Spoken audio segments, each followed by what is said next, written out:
राजस्थान के नागौर जिले के कालवा गांव में कर्माबाई नाम की एक परम भक्त रहती थीं।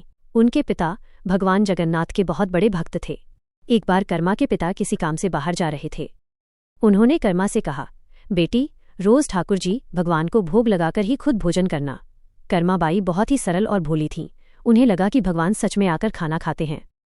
अगले दिन सुबह कर्मा ने बाजरे की खिचड़ी बनाई, उसमें खूब सारा घी और बूरा चीनी डाला और भगवान के सामने थाली रख दी। वो हाथ जोड़कर बैठ गईं और कहने लगी, प्रभु जल्दी आओ और खाना खा लो। जब बहुत देर तक भगवान ने खाना नहीं खाया तो कर्मा रोने लगी। उन्होंने कहा कि जब तक आप नहीं खाएंगे मैं भी भूखी रहूंगी। भक्त की ऐसी निस्वार्थ पुकार सुनकर स्वयं भगवान जगन्नाथ कृष्ण बालक के रूप में प्रकट हुए और बड़े चाव से कर्मा की खिचड़ी खाने लगे। अब यह रोज का नियम बन गया। कर्माबाई रोज खिचड़ी बनाती और भगवान साक्षात आकर उसे खाते। थाली भरकर ल्याए रे खिचड़ो, ऊपर घी की बाटकी, जीमो म्हारा श्यामधणी, जीमावे थारी जाटनी।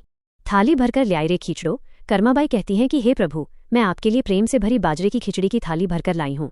ऊपर घी की बाटकी और उस गरम गरम खिचड़ी के ऊपर शुद्ध घी की कटोरी बाटकी रखी है। जीमो म्हारा श्यामधणी, हे मेरे श्याम प्रभु, आप पधारिए और इसे ग्रहण कीजिए।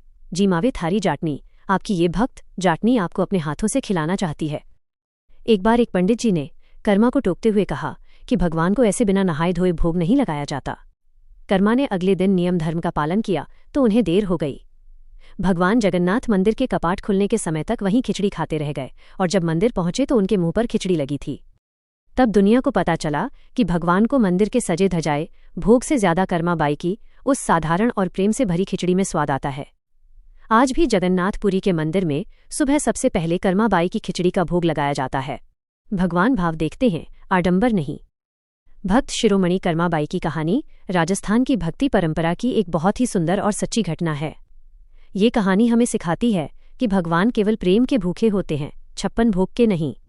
राधे राधे। जय श्री कृष्णा। जय कर्माबाई।